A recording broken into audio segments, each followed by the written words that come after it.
Hello, welcome to Digital Urim. In the previous video, we explored how networks communicate using ports and protocols, and how attackers search for open services. Now we move into a critical stage. Because understanding networks and logs is essential, but sooner or later, an attack happens.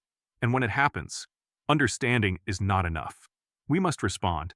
Today, we begin exploring one of the most important processes in cybersecurity, incident response. This process defines how organizations detect, contain, and manage security incidents. A security incident is any event that threatens confidentiality, integrity, or availability.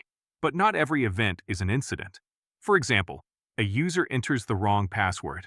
That creates a log, but it is not necessarily an incident. Now imagine hundreds of failed login attempts from an external IP. That is not normal. That may indicate an attack. That is an incident. In real organizations, incident response is not improvised. It follows structured processes. One widely used model is the NIST Incident Response model. It includes preparation, identification, containment, eradication, recovery, lessons learned. Today we focus on identification and containment, because if these fail, damage spreads quickly. Identification begins when abnormal activity is detected. This detection can come from logs, alerts, users, monitoring tools. Example, an employee reports that their computer is behaving slowly. Logs show unusual outbound connections. That is suspicious. These signals are called IOC. Indicators of compromise examples include suspicious IP addresses, unknown files, unusual behavior, unexpected traffic. Early detection reduces damage. Once the incident is identified, the next step is containment.